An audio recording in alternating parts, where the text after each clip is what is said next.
The thing that once consumed you becomes only a chapter, not the whole story. Absolutely. Absolutely. It definitely is or it's definitely like a chapter of your life, and the way, like, you can reframe things and change things, it's definitely a chapter rather than your entire story. Going into that, share a little bit more of what you've gone through, a little bit more of your backstory. Yeah. So kind of to paint a picture, I'll kind of begin with growing up, all of that, going into college, kind of set the frame that way, and then kind of into my story. Um, but essentially kind of growing up, very, very small town, grew up with maybe like, or graduated with a class of maybe 60, 70 people, if that, not many opportunities either growing up. A lot of times, I knew the entire school. I didn't have a middle school or anything. We had middle school attached to high school. So when I was like in 7th grade, I knew everyone by name. I knew, the seniors and everything. So everyone knew everyone's business too. There's definitely pros and cons to that, situation, growing up. But at the same time, there comes a lot of the drama and little, high school stuff. I was like, growing up, very, very grateful, but at the same time, very, like, hard on myself. I knew that a small town was not meant for me. I knew I had bigger goals and all of that I wanted to accomplish. And in that town or environment, I didn't necessarily feel or know who I was. Um, I always was striving, for more, which I think everyone should, but, a little 7th grader trying to, think about, you know, a senior level, like, mindset. Not everyone wanted that, essentially. So growing up, I was very hard on myself, goal driven, always goal driven. And so, 7th, 8th grade, like middle school, I always knew medical field. That's something I was always driven for. And like I said, very little opportunities. There weren't any hospitals around. I'd have to drive, basically 15, probably like 20 minutes to the nearest grocery store to, get food. There weren't any gyms around. There was really nothing. And like I said, no opportunities in terms of trying to find a job in the medical field either. And even growing up too, like my family, no one's in the medical field. Everyone's afraid of blood and whatnot. So in terms of how I took into account things, I always felt not in place, essentially. Um, so I knew going into college, I wanted to kind of reframe myself, and I didn't necessarily know who I was still at that point because I always wanted to strive for more. Going into college, I went to a private college, and that college, I definitely learned a lot about myself in that moment, or in that time frame, but I also lost myself as well. Um, so I knew I wanted, or at that point going into college, I knew I wanted to become a PA. That was when things kind of shifted for me. And I'm like, okay, this is what I want to do in terms of goals. Like I said, very goal oriented. And I wanted to do whatever it took to become a PA right out of school. Usually you take a 1 to 2 year, sometimes even more gap year in between college to try and get enough hours or whatnot. I tried doing it all in one. I almost overworked my body and overworked myself in that time frame. So I was working 3 jobs. I was taking 20 credits, basically each semester, which is over the amount in college, trying to do everything I could in my power to apply for PA school at a young age and go that route.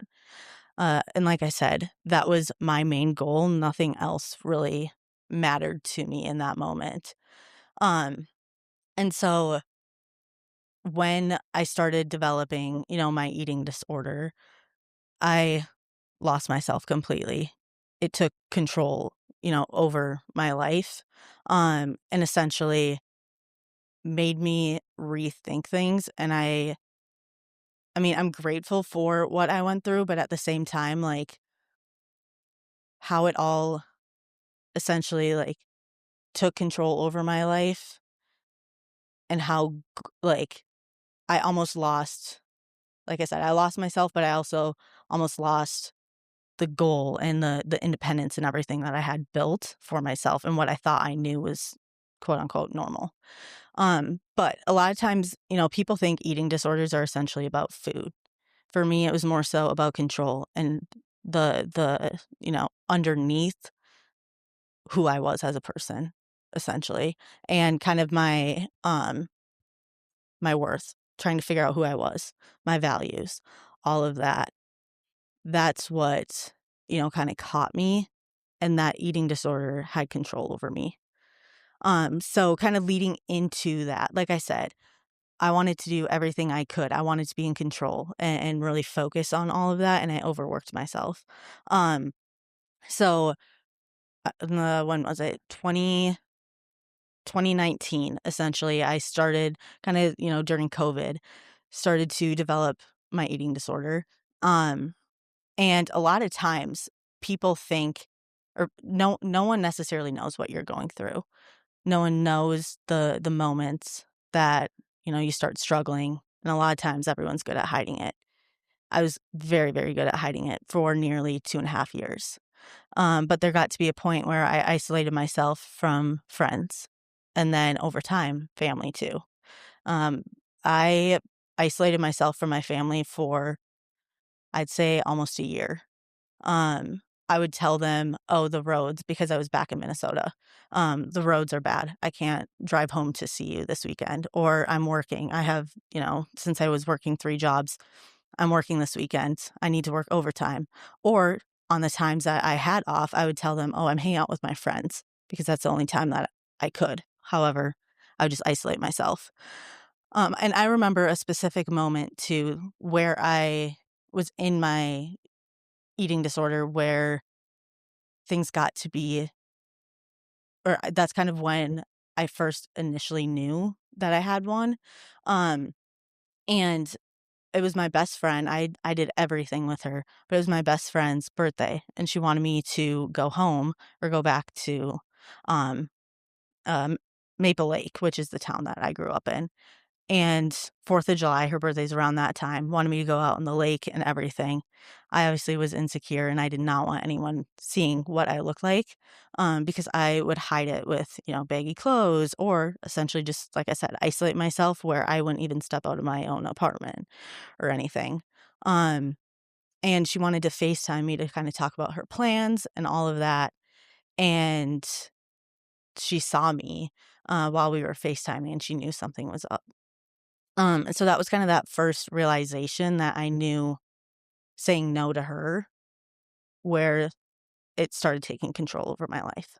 Um, but like I said, I was very, very good at isolating myself, hiding it from everyone and whatnot. So, during that whole like 2.5 years or so, um, I essentially developed two eating disorders. And it didn't even begin with not eating at all. The food was essentially a symptom.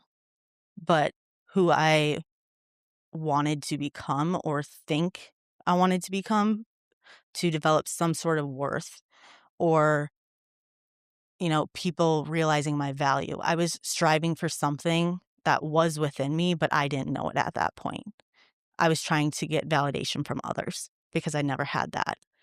Um, and so, during that time, the the eating disorders that I essentially developed initially, the first one was, the symptom of food, but it was more so beginning with control. I tried to control when I ate, what I ate, all of that. And I kind of describe it as if, I think a lot of people can relate to this where think of a goal that you have and you're continuously striving for that goal. Let's say example, bodybuilders, for example, they always want to see more muscle or more growth, or runners, they always want to try and reach for that PR or whatever it may be, whatever goal you have in mind. That was what I wanted to do with my eating disorder. That took control over me where I was like, "Okay, let's just do this. I want to, have control over this for the day." And that's kind of how you just go down a rabbit hole, and that's what you think your normal is. A lot of times it's your physical and mental, state and capacity that you're in, that really drives or has that drive to you. Um, and so, with that, the mental capacity it took over me with having control is essentially what kind of kept me going in that hole. I didn't recognize it at all. I thought I'm just striving for my goals. I don't care if I'm isolating myself from friends or not partying or anything like that because I'm trying to become a PA. I'm trying to get that validation or work towards, that success and everything like that. Um, but of course, over time and over the span of 2.5, almost 3 years, there got to be a breaking point with that.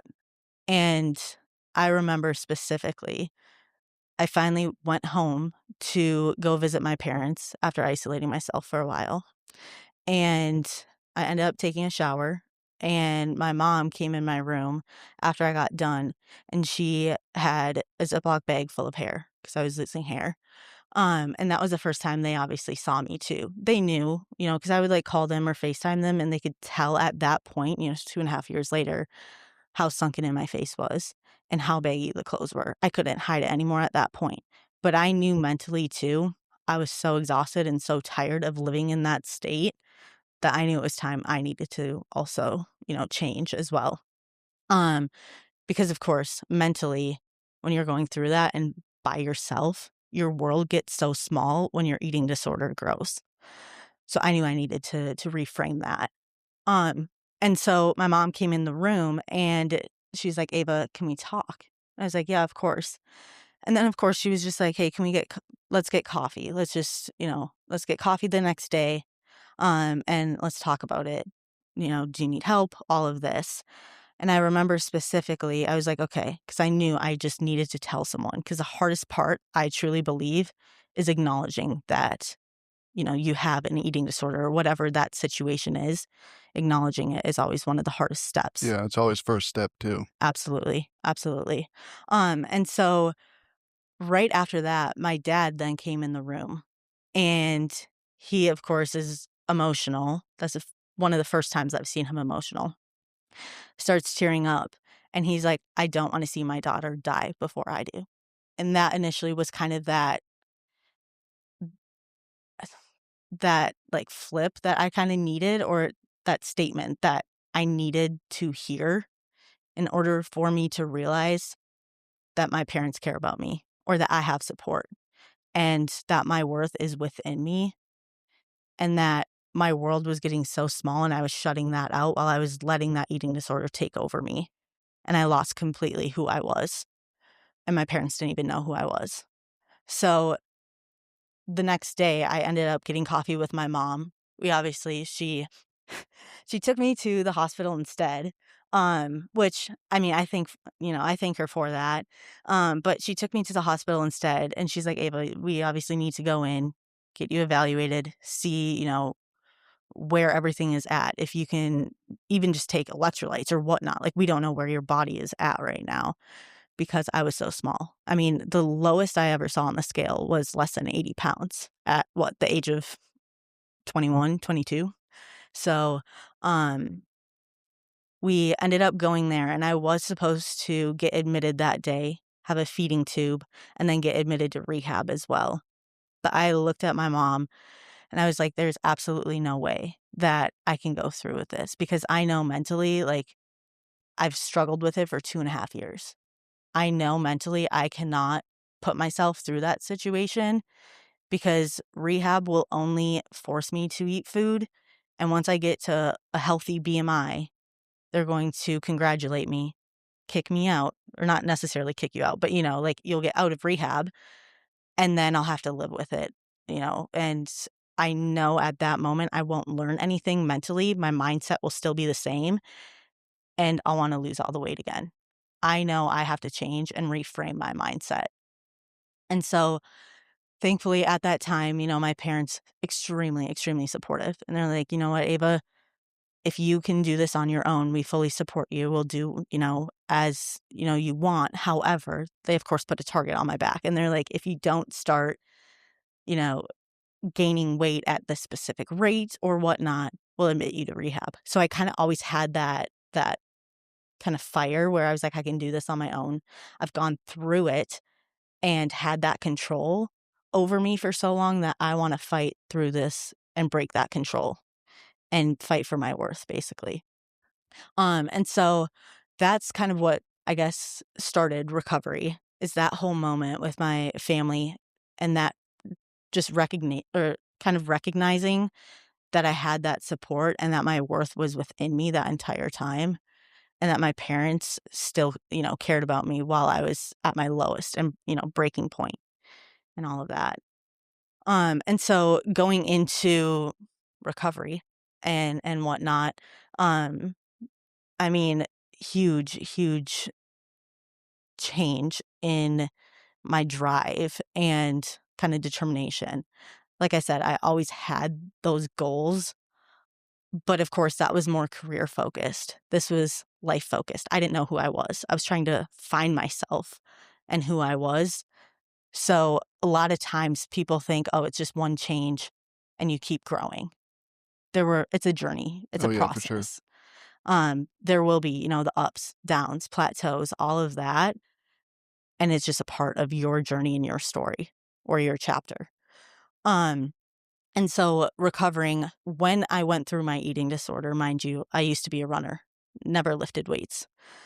Used to be a runner and I would abuse running just to burn extra calories. And I knew that I needed to stop that. And with the amount of like, well, no muscle, I guess I had on my body, I knew I needed to start gaining muscle. And I wanted to do something active while I knew I was trying to gain weight, just kind of more so for like my mental state too, because I was always athletic and whatnot. So I knew that that was always important to me and I wanted to continue with that. Um, and so I first started lifting. I had no idea what I was doing when I got myself into the gym. Like, I look back at videos now. First off, take those progress photos, take the videos, whatnot. But I look back and I'm like, wow, I had no idea what I was doing. But again, just starting. Everyone starts somewhere.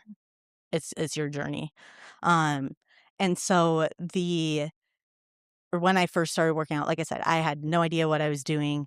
And I was looking up exercises. I'm like, "Okay, what do I do?" But eventually over time, I was educating myself. I would spend an hour and a half to 2 hours each night researching, like, exercises and how to build muscle, and specifically, let's say, like, shoulders or, my quads or whatever it may be, what I wanted to target, and then I built a split for myself where I'm like, "Okay, I know I can keep myself accountable for this." And eventually, over time, as I built, a little bit of muscle, or I thought was muscle, I was like, "Oh, I like this." Reframing everything. The more I started educating myself on nutrition, and realized you need to eat or fuel yourself. Food is fuel. You need to fuel yourself for these workouts to build muscle. And that's essentially kind of how I was able to incorporate the two together and slowly start reframing or recomping my body to gain weight, but at the pace I wanted to go, and also resetting or reframing my mindset too. Of course, there were struggles. I always say there's a spectrum of weight. Of course, there's overweight, there's underweight. Everyone wants to get to that middle ground, Yeah, for sure. that healthy Yeah, state. And in order to get there, it's a journey, right? And no matter what, if you're on one side or the other, day to day, you will have those struggles. But those struggles are essentially what I honestly say the struggles make you too. yeah, And you need to go through those to learn more about yourself yeah, as well. Um, the the struggles I went through, of course, was waking up, seeing myself gain weight, having to force feed myself basically every 2 hours. Um, and of course, during those times, I didn't wanna eat. I wasn't hungry when I was force feeding myself. I would constantly go through a state of, "Why am I doing this? Like, what am I doing this for?" And again, still trying to find who I was while trying to navigate my career goals and everything like that too. Um, a lot of people think, I just woke up and had this like drive to just recover like that, like that day. Absolutely not. There were multiple days I didn't want to do it, but I knew if I just did one thing and, just be 1% better, do one thing each day, those are the days that matter the most. And so with recovering, again, I just continued to educate myself and realize that, okay, these foods are going to help fuel me. And essentially what I did is, like I said, I kind of went through two different eating disorders, obviously anorexic, and then there's a subcategory, orthorexia. Now, orthorexia, fear of certain foods. I, of course, had a fear of all the, desserts and processed foods, Yeah. sugars, kind of typical. However, it got to be extensive where I was afraid of eating avocados, bananas, sweet potatoes, rice, sometimes like steak because I was scared of the amount of fat it was in, and whatnot. It got to be that extreme where I was afraid of eating whole foods also. And so I became very, very isolated. And like I said, I was good at hiding it. I would eat very low calorie, high volume foods, lots of lettuce. Like I would just bulk up in lettuce. So it made it look like I was eating a lot more and like vegetables. However, still eating, way, way less than what I should have been Mhm. for my body. Um, and so when I started recovering, I allowed myself to eat the foods that I felt certain with and was comfortable eating. But I just slowly started building those up over time and refeeding myself and like consuming more calories for that. And then over time, I would, you know, I would say probably like once a week, try to add in one of my quote unquote fear foods, whether that be sweet potato or an avocado or something. And I slowly built my way up to now where I'm at now, where I can basically, consume whatever I want and know that food is fuel. Um, and so that, I mean, like I said, it has not only helped me grow physically, but mentally too. I have shaped my mindset. I now know who I am. I know my worth, myself. Um, I have the most, amazing support group too. Uh, I couldn't thank my parents enough. And a lot of times people ask like, "Oh, would you go through it again?"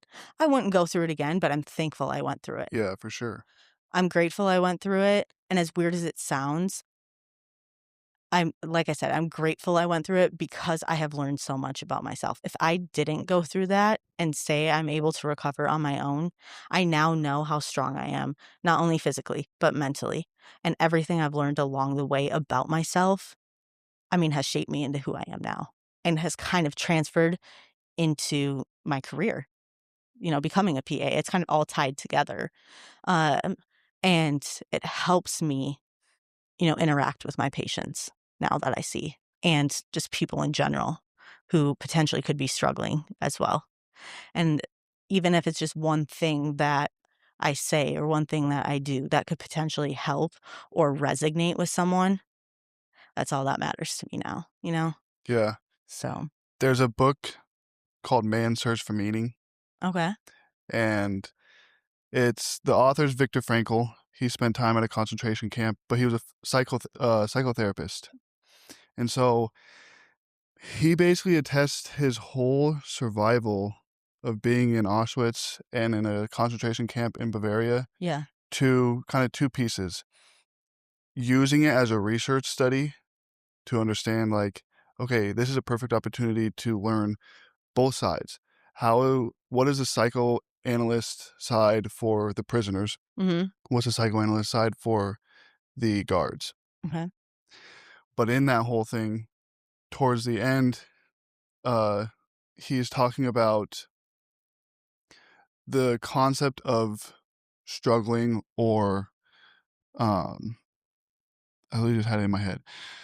But it's like the suffering aspect Yeah. and how powerful that part of your life can be Absolutely. in terms of suffering, because what it does is it's putting you in a position to not only learn from those aspects, but it's like it's a forced piece. Mhm.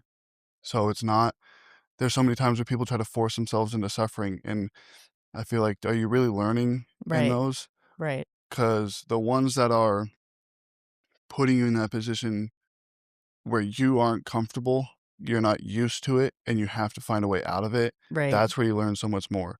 That's where the memory comes, that's where the passion to be in a better position afterwards Yeah. comes.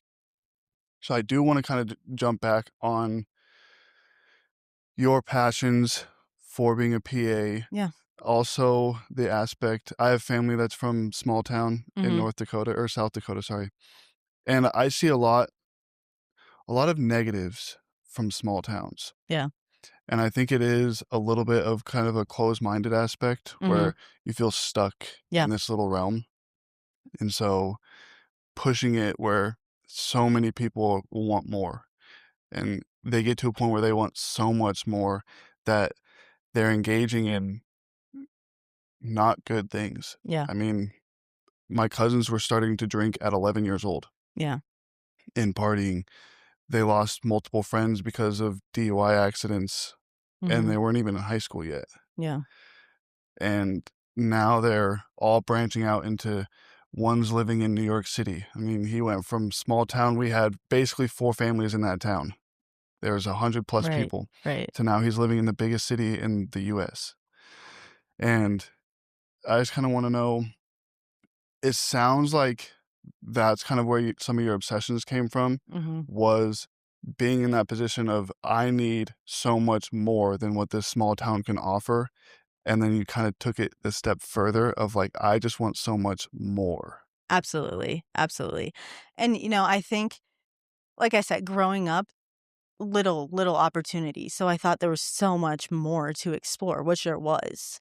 And with growing up, the I guess mindset that I had at that state was I know I can do more.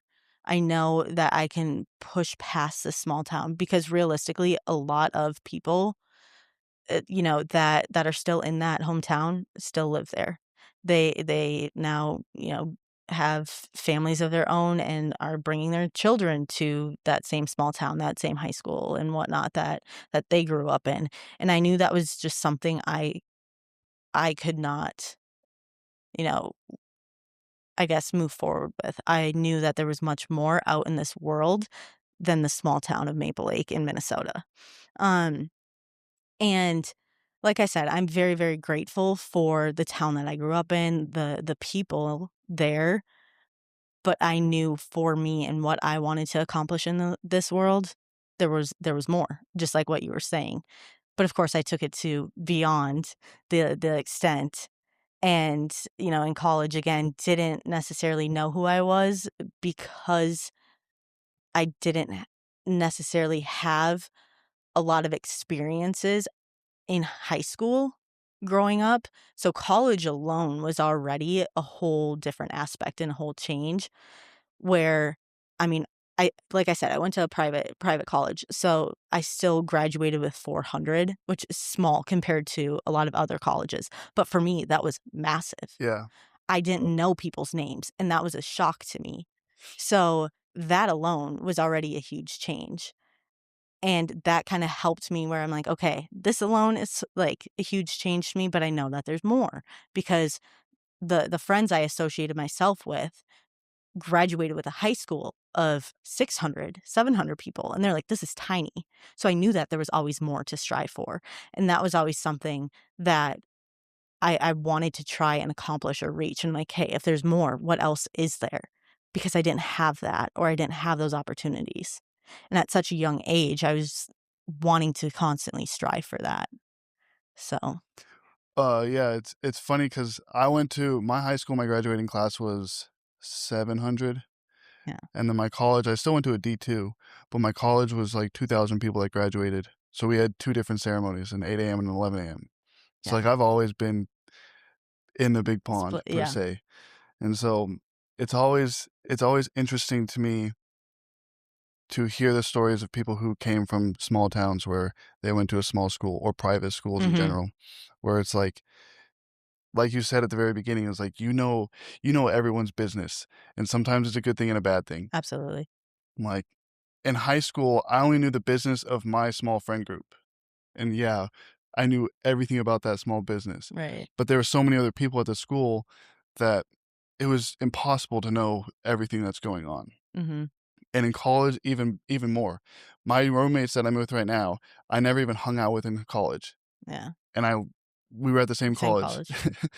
Uh, you get sucked into that one little niche group, Mhm. and that's, I think, what's so hard about the small towns is, like, your niche group is the entire town. Right. It's your family who, like, we love our family, Right. but at the same times, there's kind of the saying of the people closest to you can be the ones that want you to be the most comfortable, but they don't let you grow past. Absolutely.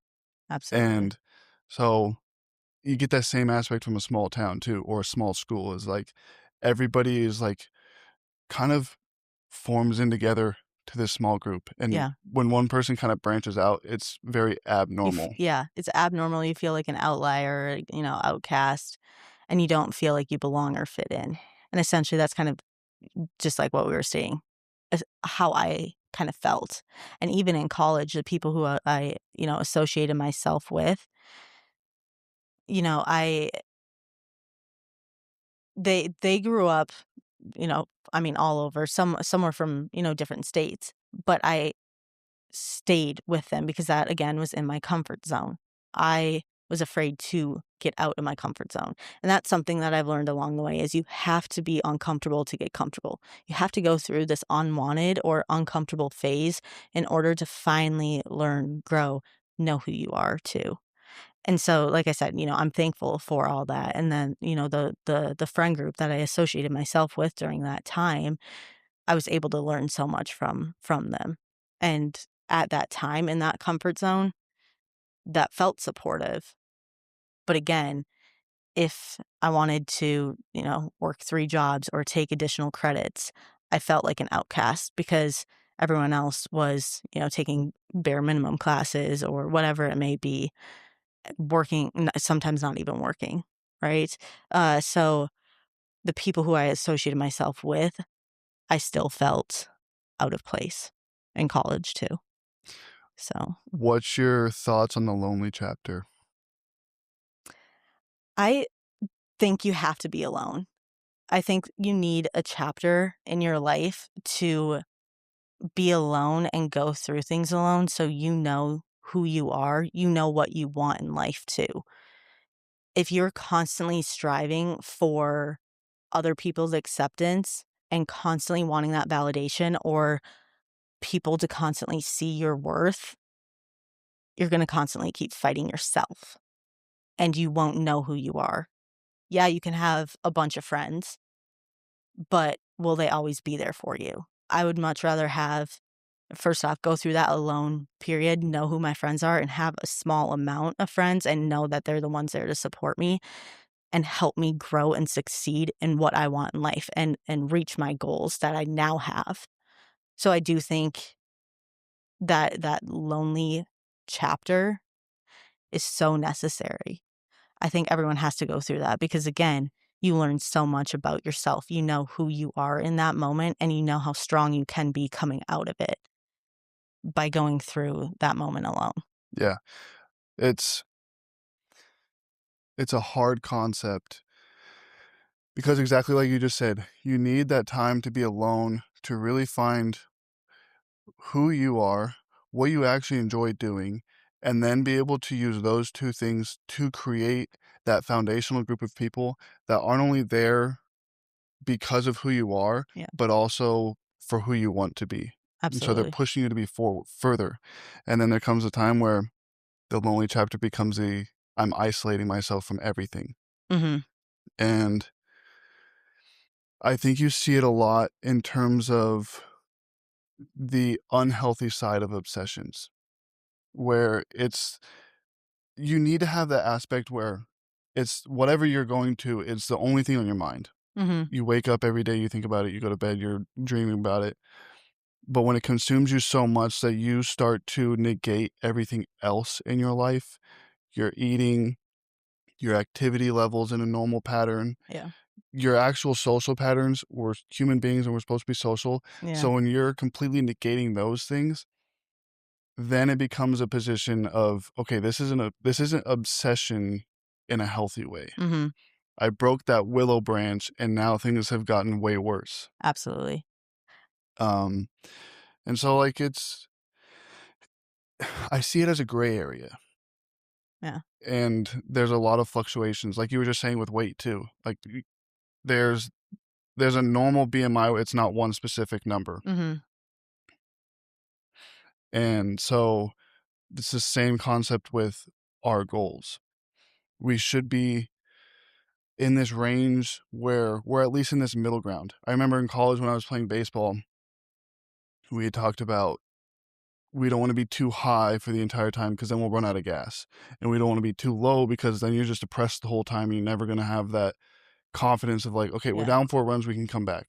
Right. It's you hit a home run, okay, back to middle. How can we stay middle? And you take that into life too of I competed in a bodybuilding show. Okay, now back to middle. How do I get to a point of continuing my goals to go forward? Or Absolutely. you get dumped. Okay, how do I get back to the middle Right. so that I can actually be better for myself, my friends, and a future relationship? Right. Right. And so that's where that obsession you either lie way at the bottom or way at the top. Yeah. And you never are really able to come back to the middle until somebody calls you out on it at the end of the Right. day. Right. Just like what you were saying, like, there's the extremes of things, and like, kinda learning about yourself in that lonely moment of knowing, "Okay, this is too much for me," or, "This is too much for me on this side of the extreme." Knowing where you lie or you stand is so important because you know that that is your breaking point. But again, you won't know that phase until you essentially kinda go through that too. Yeah, exactly. So, So I kind of want to touch back on the eating disorder itself. I know you briefly talked about it, but what would you feel is the most like misinterpreted aspect to eating disorders? I would say that food is I mean, food is essentially all I thought of, right? But again, like I said, it was kinda that symptom. I wanted that control, that worth, kinda that underlying feeling that I was missing and didn't know what I was missing because I didn't know who I was. That was my first lonely chapter that I went through. Um, and a lot of times the most misinterpreted stuff again is the food aspect. It was more so all about control.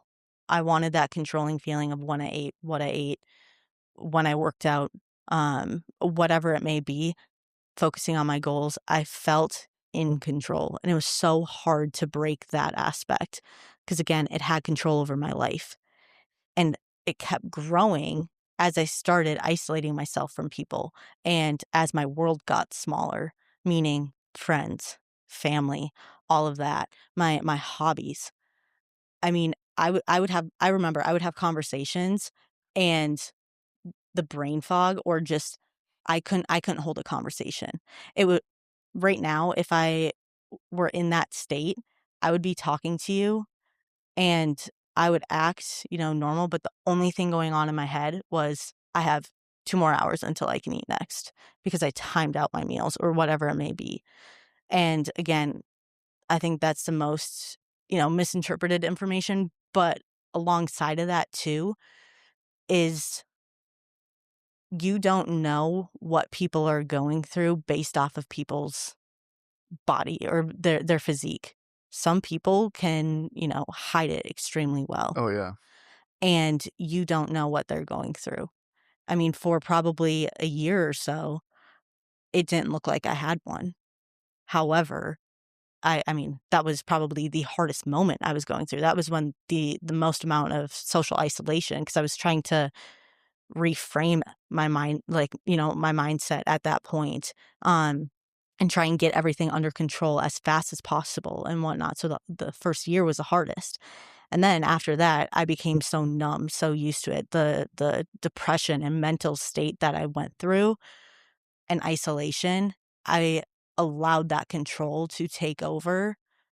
And so I felt so numb to emotions and everything that I didn't necessarily care. It was my normal at that moment. So that first year where it looked like I was still healthy or quote unquote healthy, I was probably the most unhealthy at that moment. So I would say that's kind of the most, like misinformed information out there. Yeah, I think you see it a lot in bodybuilding too. I think that's the main reason why prep is 16 to 22 weeks of that true drop, Yeah. and then you're immediately the next day you're building food back up. Mhm. You're not going a week, 2 weeks more of trying to drop. Right. Even when people are going 2, 3, 4 shows a year, it's you do your show, you drop down, you come back to a maintenance level, then you drop a little bit more, back to a maintenance Right. level. It's never constant drop Mhm. because like the sport itself is not healthy, Yeah. especially when you get into the non-tested ones where we're running gear cycles and whatever peptide chains that we want to run. Uh, and that's where I've seen people firsthand. So many just do one show Mhm. because they start to get that true eating disorder aspect of they get out of it and it was so hard on them mentally and physically that they become binge eaters Right. and they gain weight at an Absolutely. astronomical level. Or I kind of fell in that realm for a little bit too of I was so stage lean and looked fantastic that for 4 months later I was afraid to see my weight go above 220, Right. where 220 to 230 is my normal range. Right. And so I just wanted the shreds and the veins and to look really good in the summer with my shirt off. And instead of really seeing it as, no, I have to gain more muscle mass to get to where I want to be on stage again. Right. And so losing kind of that goal factor. And I think that's where a lot of it comes from is losing sight of what the true goals are. You become so fixated on this little tiny aspect, this Yeah. little detail that your goal is not actually envisioned. And so that's taking it back to going step by step is I guess you can equate it to a hike per se, Mhm. is you're going on the trail, you're going small steps through, or it's a nice easy trail, and the next thing you know, it's straight up the hill and you're getting stuck on a rock. Mhm. Or having to go and then next thing you know, out of nowhere, you're rock climbing. Something crazy where it's like so astronomical that you get stuck on that one spot. Yeah. And so it's difficult because we want to be like one step forward, but if you get stuck on that one step, then you're losing the whole path. Yeah. So it's living in the moment with the sight of the future in hand, and it's just such a give and Absolutely. take. Yeah. And that's again a part of the journey. There's going to be those plateaus or potential fallbacks and whatnot. But again, knowing where you started versus where you're at now. Yes, you may have that step back, but you're not back to where you started, Yeah, essentially. And I appreciate how you brought up, that the bodybuilding, aspect of things. Because where I'm at right now, I have had quite a few people, kind of ask, like, do you think this is just more control in lifting? And you kind of reframed your eating disorder into continuously lifting and trying to, you know, just be shredded and all of that. I'm not shredded year round, first off. And I also, again, this is my path and my journey that I have been able to reframe my mind and the amount of muscle I've been able to gain in 2.5, 3 years. That is seeing my progress. And again, taking those progress photos and seeing where I started versus where I'm at now is my why and why I continue to keep going and striving. That has helped me along the way, knowing like and seeing the physical changes like, okay, I have been able to grow, not only, mentally, physically, all of that. And so when people bring that up and was or will ask me like, do you think this is just, a secondary eating disorder? I first off, I don't bodybuild, so I haven't gone through an extensive prep, but I give so much credit to people who do bodybuild because they are putting themselves in that position. And yeah, post show and all of that, definitely difficulties. But again, if I were to do a show, who knows in the future or whatnot, I know my body so well because I've been able to recover on my own that I know I am mentally okay, going through a prep and seeing my body with those changes again. Because I know, again, it's just a part of my story or chapter rather than the end. So, Yeah, it's again going back to reframing your goals absolutely. is that your goals aren't to compete. If you were to compete, it's because it's just part of what you're wanting to do Mhm. in terms of your like more long-term goals of just Yeah. being healthy. Yeah. And I think it's great. I think it's one of those points in life where I mean, we see both spectrums now of people really not caring about their health in any ways Mhm. to where we're overbeat or we're overweight and obese. Yeah. We're struggling with drug use, alcohol use, and it really comes back to losing who we are, not knowing who we are, and just giving into what society is telling us that Absolutely. we are. Absolutely. And so I think it's great that you branched out from small town to find out who you are Mhm. and had to go through your struggles and learn from them. I know they're always scary and it's never what we want to go through, but those moments in life shape us the most. Going back to man's search for meaning of going through suffering where you're not putting yourself through it yourself. It's Right. it's kind of given to you. Absolutely. And that's where I think with your eating disorder, you didn't really force it on you. Again, like you just said, it was a symptom Yeah. to a much broader aspect of wanting to be obsessed with being the best version of yourself that you lost sight of kind Who of I what that was actually meant. and what it meant. Yeah.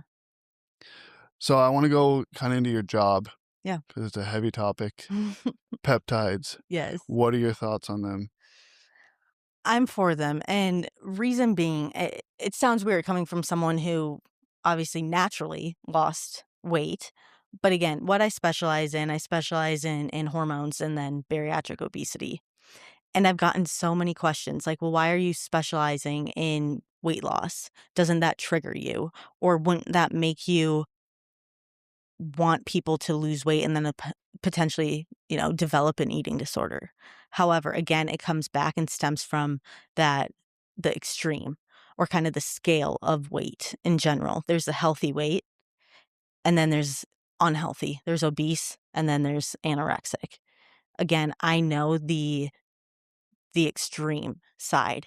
And a lot of my patients obviously come from the opposite side where they're obese. Some of them have gone through bariatric surgery, the most extensive thing you can do to potentially lose weight, removing 2/3 of your stomach. And again, they have not been able to successfully lose weight because they didn't have that support. So being a physician assistant to educate, because that is highly missed in the medical field. Educate patients on lifestyle, educate patients on the importance of nutrition and, exercise, and all of that. That is my main priority and preventative medicine. If I can get patients on a GLP-1 or a peptide, educate them on it, tell them the pros, the cons. I'm not only gonna tell them the pretty, but I will tell them the ugly too and the side effects, right? Yeah. Because that's a proper way to tell them and educate Yeah. them, the symptoms and all of that. That way they know what they're getting themselves into. It's their decision. However, if I can get them on one medication and prevent other chronic conditions like type 2 diabetes or get them off their insulin, get them off their hypertensive medication, their statins, I would much rather get them off 3 medications by putting them on 1, Yeah, for sure. even if it's just for a short period of time, right? It doesn't have to be necessarily their entire life. However, a lot of times people feel so much better and preventing so many other chronic conditions, heart failure, type 2 diabetics if they're pre-diabetic, or whatever the extent may be, kidney failure, whatnot. I've been able to successfully help patients with that by putting them on peptides. And so, again, kind of stemming back from that, or stepping back from why I chose that career and bariatric obesity. It does not phase me If anything, it's my passion to help people get to that quote unquote normal or that healthy weight. Yeah. Have or help people know who they are and know that they have support from someone. A lot of times people don't have support from their like family or their friends because they've isolated themselves. They think food of comfort or food as comfort instead of fuel. And so reframing and helping them kind of educate them essentially on lifestyle, nutrition, all of that, that is my priority as a provider and helping them along their journey and being a side of their journey makes me appreciate my job, even more. I think there's a big piece that you're mentioning every single time is that it's chronic obesity, but it's also people who are already struggling with hormone imbalances. Absolutely. I think that's where society gets mixed up is we're in this horrible state where everyone's chasing skinny again Mhm. and not chasing healthy or chasing fit. We went through the pre-COVID of people being okay with being obese because my body, my choice, and you're gonna love yourself no matter how big or small you are. Mhm. And that's great if we're in a healthy position. Right. And so now with that's where like I get tripped up on GLPs is when people are using it and they don't have any problems. Right. They're using it as a band-aid Exactly. to Yeah. get skinnier. Right. I have friends that I give a really hard time to because they don't have any sort of health indications that make them need to be on Retta Right. or on Yeah. or however you say the word. Cheers up side. Yeah. Those GLPs, Right. and, like, all they would need to do is just make a lifestyle change, Absolutely. do the Stairmaster a little bit more a week, actually go to the gym consistently, not go to McDonald's 4 times a week, or Right. just, like, actually just look a little bit more at what you're eating. Right. Going back to it too is we want some sort of scale to measure when it comes to food. We don't wanna be over fixated on what we're eating, Right. but we still need to track something in a Absolutely. sense, because that's where we can get to that middle ground, going Mhm. back to that, and I call it harmony over balance, Mhm. because if we try to balance on a beam, it's always constant back and forth. Yeah. And so you put more on one side and then the weight goes down. And then you put more on the other side and then this side goes down. And so you're constantly fighting with it. And I Right. think that's where so many people will kind of just give up because Yeah. it's exhausting. Yeah. But if you live in harmony and really make the lifestyle choices where it fits into your lifestyle. Right. If I want a cheat meal on this day or a free meal, Yeah. I should call it, you know that you've done the work the rest of the week to somewhat reward yourself. Yeah. Or you know that, like, this isn't going to impact me in a way where I am going to completely lose control. And next thing you know, I have this fast food place, and then I go and get a cake from the Right. grocery Right. store. And then next thing you know, I'm having crumble, like falling down the trickle effect, or the complete opposite of Yeah. like, you have this, you have your free meal, and then, okay, I'm not going to eat for 4 days. Yeah. I have a coworker right now who I'll sit there with him. It'll be like a Monday, and he's like, "Yeah, I'm fasting this whole week." "Why?" Right. "Well, it makes me feel so much better." But you're not eating, you have no nutrients in your system. Right. Like, Right. you're not helping yourself out in any way because Yeah. next week you're gonna go back and you're gonna go to a fast food place every single And do day it again. and do it all again. So it's Right. just constant balance. Yeah. Where when we're living in a harmony, it's like implementing things into your lifestyle to where they fit. It's putting the puzzle pieces Absolutely. in where they're supposed to be. Everything in moderation. Yeah. Yeah. And you know, I have my initial consults with patients, and I spend probably 45 minutes to an hour with my new patients. I get to know, their past medical history, their past, what they've tried, and what was successful for them, what was not successful for them. I get to know them so then I can kind of help reframe things. And again, everything I do, preventative medicine, but also lifestyle and education. That is majority of all my follow-ups and whatnot, is just educating them and getting them set up with certain people that they could learn from too.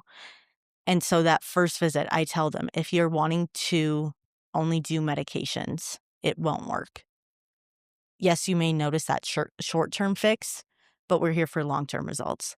The short-term fix, it feels good in the moment, but you don't learn anything, and eventually, you'll gain the weight right back. I have multiple patients come in. They're like, "Oh, I've been on Ozempic before," or, "I've been on this medication," whatnot, and I'm like, "Then why are you back here?" And they're like, "I gained the weight once I got off of it." I'm like, "Exactly, that's the key, is we have to 80 to 90% of weight loss, realistically 100% can be done with no medication.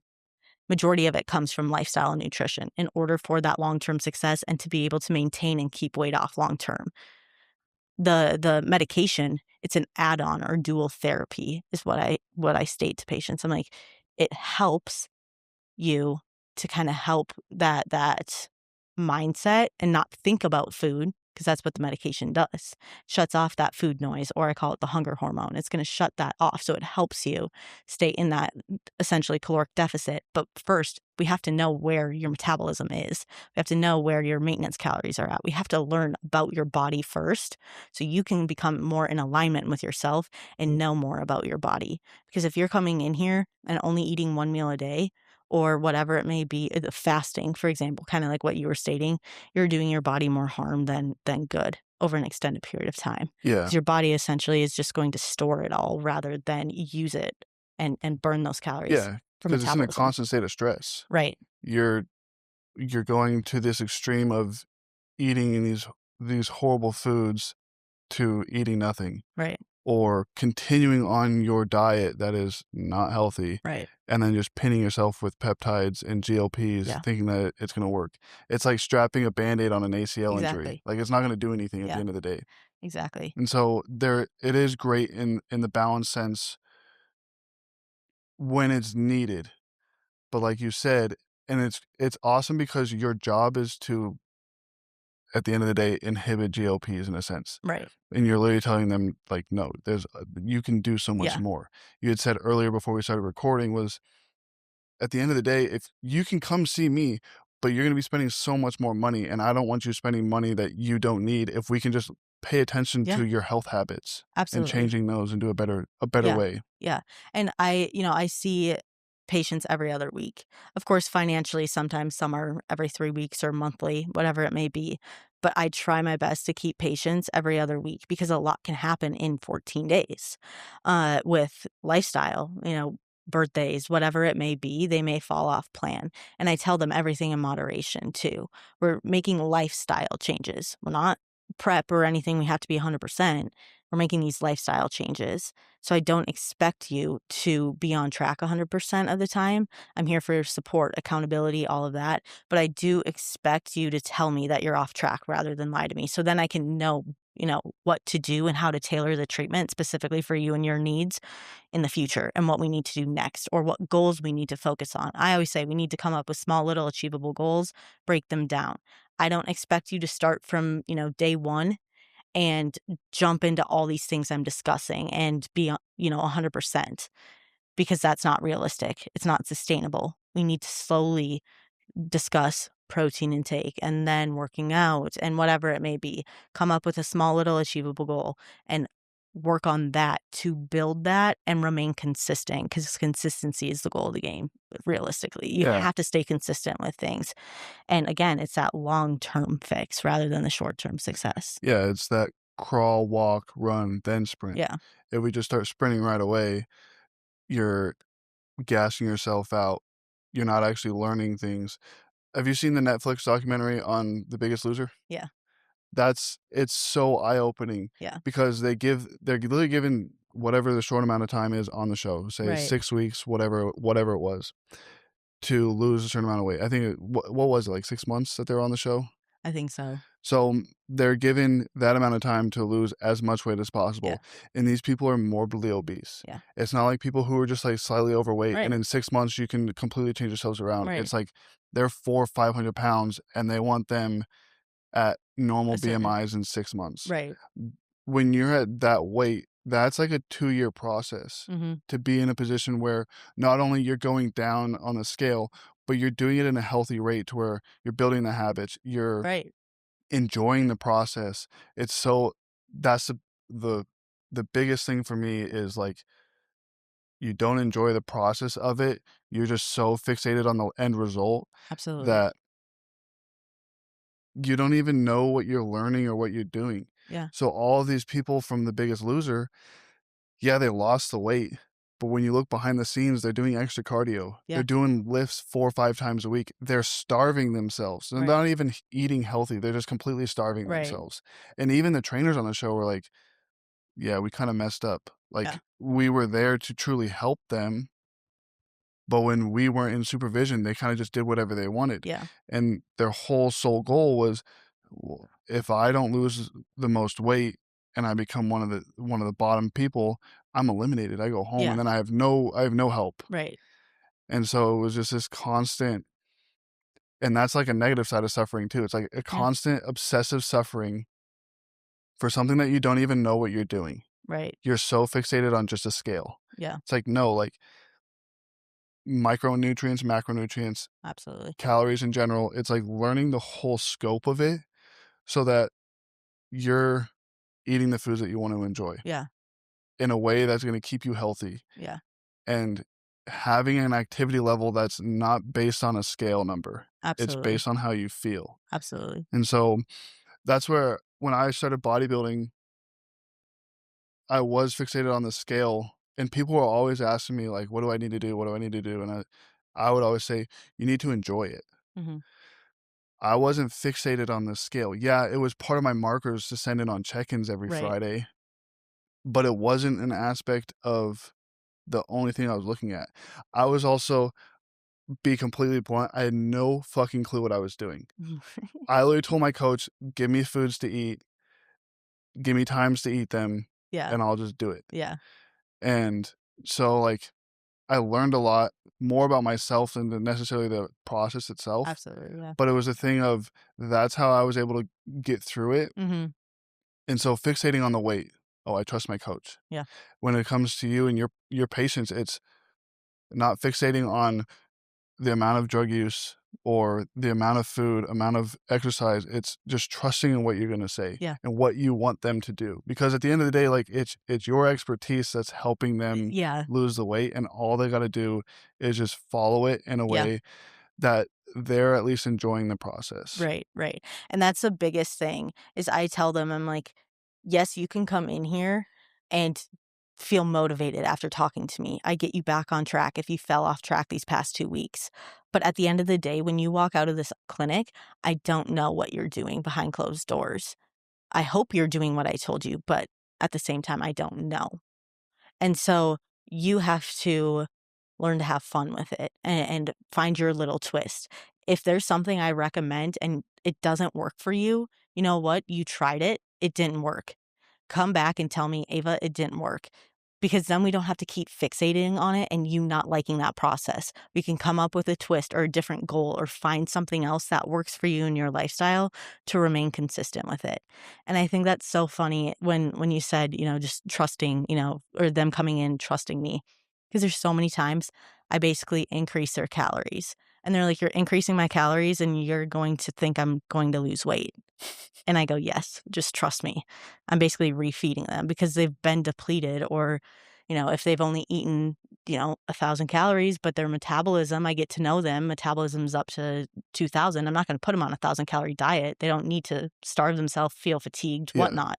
Especially if they're working out and trying to build muscle, that's not going to work. And so I slowly refeed or increase their food. They come back and they're like, "Oh my God, I just lost, however many pounds." I'm like, "Exactly." and they probably So feel 'em they 10 feel times amazing, better. less fatigue. I just had a patient actually on Friday. It was my last patient of the day. I increased her calories and she felt so much better.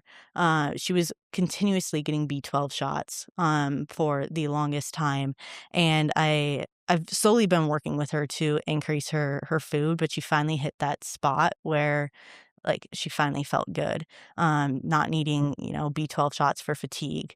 She finally felt like she had enough energy to push herself in the gym, and she lost 8 pounds. So, it's that type of mindset where you just have to trust someone else who knows essentially kind of what they're talking about or has gone through it or whatnot, and trusting someone else's process, and that's the hardest part because a lot of times people want that controlling factor Yeah. too, but just trusting someone else because what has worked for you or what you think has worked for you or what you've done in the past hasn't worked for you. So we need to reframe things or almost like trial and error. Sometimes, like just like what I was saying before, we need to try some things out, and if it didn't work for you, we're not going to count that as failure. It's just it didn't work for you. It could work for someone else, but it just doesn't fit your lifestyle in this moment or your chapter. So we need to find a different alternative. And that is totally okay. If anything, we learn more about yourself and more about your body with the things we didn't know or that doesn't work for you. So we know not to go down that path again and keep essentially wasting our time on that part. We can find other alternatives. There's so many alternatives out there. Yeah, and that's where I really think that that's where the expertise in everything comes in. I'm a huge advocate for not only getting a right coach for your fitness, your Mhm. nutrition, but it's also, like, it can go back to just having the right inner circle of people. You can reach out to friends. If you have a Yeah. friend that's an expert in anything, it's reaching out to them because that's that's a source for you to be able to utilize. Mhm. And, like, it's great. I have such high respect for people who just go out and are able to learn things on their own Yeah. and pick it up, but that's not everybody. Right. Right. I grew up with a learning disability all through elementary school, middle school, and so for me, it was always so much harder to, like, learn things on my own Yeah. 'cause, you don't even know where to start, for Exactly. one. So it's like using it as almost just a kickstart with a coach Mhm. or with mentors Right. to put yourself into a position where you're learning the process from somebody else, but you're not just when you trial and error with yourself, it's almost like you just get down on yourself. You see it Mhm. so many times. And that's where, like, losing that process comes into effect because you're just, like, start losing the trust in yourself. Yeah. And it's hard because everybody can do anything in life. I mean, we have YouTube, we Absolutely. have Yeah. ChatGPT, all of those things now, so, Mhm. like, you can learn all of those from there, but you're still utilizing it, Yeah. and so, like, having a coach is the same concept, you're Yeah. using an expertise from somebody else. Mhm. It saves you hours from having to And go stress through too. yeah, and Yeah. stress. Yeah.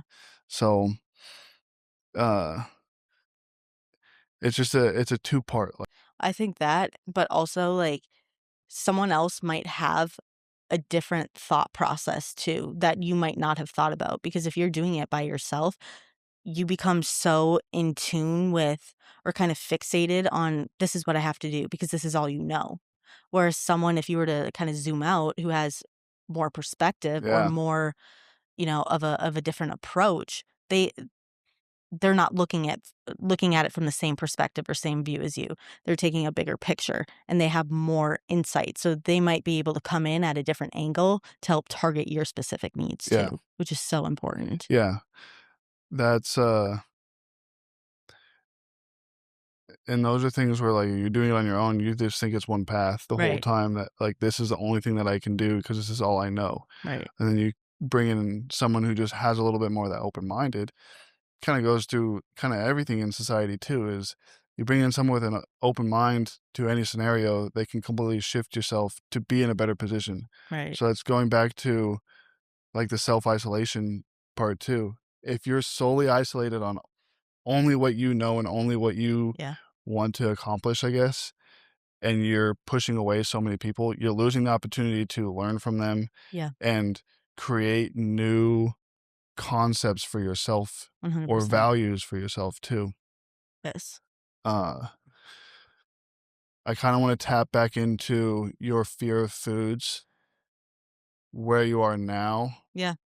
Uh, Not sponsored by Drizzlicious, but we'll probably shout them out.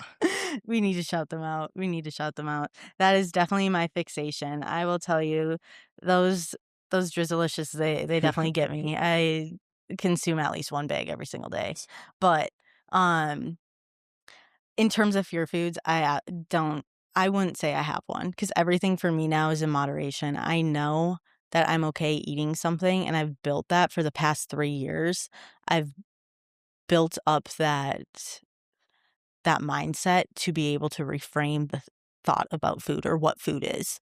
Like I was saying before, a lot of times my patients or whoever else, food is comfort for them. However, food essentially, it's just fuel. And so, of course, there's different, nutritional value to foods. And so it's not like I'm eating, pastries or Drizzleicious 24. I mean, Yeah. yes, I'm eating Yeah, yeah, Drizzleicious yeah, every day, yeah. but that's not my only thing that I eat, right? So everything in moderation, and that is the key. Because again, where my goals are and where I'm at in life, it's lifestyle, and I'm able to consume different foods without having that fear because I've been able to reframe my mindset. And still, like, with the foods, my typical, foods that I eat daily, I enjoy what I eat, and they're all whole foods. I enjoy what I eat. That, like, I'm totally okay eating that stuff if I need to for the rest of my life, and that makes me happy, it fuels myself. Again, I don't need food for comfort, so I don't need to eat all these pastries or whatever it may be 24/7. Yeah. But it makes me appreciate when I do or when I do eat something off plan or whatever, because again, I know that I worked myself for that. Yeah. And that one food, I always say, that one food off, let's say a pastry, for example, or whatever it may be, that one meal or whatever is not going to harm all the success that you've made over these extended period of years. Just like eating one chicken breast is not going to make you lose 10 pounds. One pastry is not gonna make you gain 10 pounds. Yeah. Yeah, you may feel, crappy because 'cause you're not used to it. You may feel bloated, whatnot, but that's short term. Again, Mhm. we have to take a bigger look at the picture or kinda take a step back and have a more wide view on things because we're so fixated on stuff. And I think that goes for a lot of people in general, whatever their goals may be. We're so fixated on things where if we just take a step back and appreciate or take a look at what the real meaning behind certain things are, we'd be able to appreciate and understand more of that certain situation. Yeah. Yes. It's I fault society Yeah, because we're in a world that everything it needs to be faster, needs to be more efficient, yeah, needs to be a better quality. And it's been a thing forever. I mhm, mean, you go from horses to automobiles to now we yeah, have cars that go 200 miles an hour. yeah, or You self-driving have cars. yeah, self-driving cars, Yeah, airplanes, jets. You also go into an aspect of social media. yeah, How long is the average video?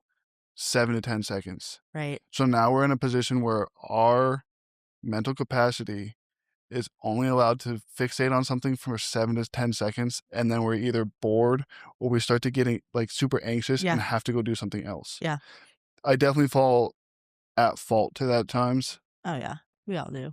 but it is going back to kind of trusting the process and enjoying the process, enjoying where your feet are at the time, Mhm, and not getting so caught into finite details or way too broad. It's, again, living in the moment with the future in your mind as well. yeah, And that's where, I mean, like you just said, it comes into one donut's not gonna ruin you, yeah, but 12 is. right, right, And one chicken breast is not gonna make things yeah, you're not you're not gonna 30 minutes on a Stairmaster is not automatically gonna make you, like, 10% body fat and look right, fantastic. right. Like, you gotta do that for a while. Everything's all about consistency. Yeah. You have to do it for an And extended so, period of time.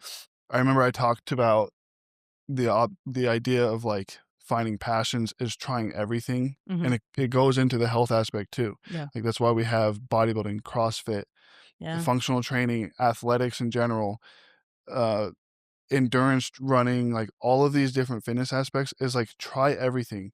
yeah, I played baseball for 22 years. I loved that aspect of lifting, and then when I got done, I wanted to try something new, yeah, got into bodybuilding. Now I want to, after my neck surgery, is, like, get into a little bit more of, like, endurance-based, yeah, cycling. Drew's gonna just like to this, running, maybe, we'll okay, see. I'm yeah, not much of a runner, I never have been, but, like, I wanna kinda tap back into that realm of being more athletic. yeah, just overall, Yeah, yeah, and just, like, trying everything. My passions have been, like, the athletic side of things, and I lost it a little bit in terms of bodybuilding. I still love bodybuilding. I will for sure be competing next year, Mhm. but at the same time, it's having that harmony. Yeah. Absolutely. That's why, like, business people, high-end entrepreneurs are so successful, but they're only fixated on one thing. So look at how many other things that they're failing at. Mhm. Failing with family, don't have social lives. Yeah. Yeah, they have, like, nice things, but that's just, like, whatever. Yeah. When you get to the high peak, you're still super lonely. Like, Exactly. the aspect of being in harmony is, like, we all get You to feel go fulfilled. together Yeah. to the top of the mountain. Yeah. And so finding your passion is being able to try everything, harmonize with it. Don't be upset when you lose something, Yeah. and don't be too excited when you find something, Mhm. because we just gotta live in that middle. Yeah. So I just wanna leave off with this. We've spent the last roughly hour Mhm. getting to know what you do, a little bit of your backstory, but who are you? Who am I? I would say, I mean, in terms of besides career, besides who I was, of course, strong, independent, female who not only wants to uplift myself, but uplift others around me. I want that support or those people around me to feel my presence. I want to be able to not only uplift myself, but uplift others around me, no matter what that comes from. And that overall is who I am, what I strive to be now. I've been able to achieve my career goal. I've been able to achieve now kind of more my lifestyle, achieve essentially my worth independently or know my internal self. But now who I am and who I want to represent is who I want to bring around me. And like I said, uplift others, support others. Supporting others isn't going to hurt me at all. If anything, it just benefits me too, because it makes me feel passionate about seeing them succeed and knowing I'm a part of their success too. So again, having that mindset or that drive to be able to help others or see others succeed in their goals is who I strive to be. Yeah, I've said it a few times now of God intended us to be servants Mhm. and not have everything just for us. Absolutely. And so that's where we do find the aspects of our suffering is to give us a perspective in order to serve others Yeah, the way that we were meant to be. absolutely. Mine comes from being suicidal and so mental health driven Yeah, that it's losing your identity and everything is now finding having this platform yeah, to allow other people to share who they are in a sense that a person listening who doesn't have their identity or is just super lost in whatever they're doing, now they can look at you mhm. and say, "Wow, I resonate with that so much. Now I want to get into PA. Yeah, What's my next steps?" right, right. And so I really appreciate you coming on. It takes a lot of courage to Yeah, share your story, and yeah, I just really yeah, appreciate it. I'm excited for what's to come in the future, yes. and hopefully we'll see you on stage at some point. But at the same time, like you said, never needs to That happen. hey, that might be the next chapter, we never know, but I appreciate the time and, allowing me to, share my story on this platform. Yeah, of course. We'll probably do another one some other time. Get more Okay, into the good. nitty gritty, Alright. but cool. Perfect.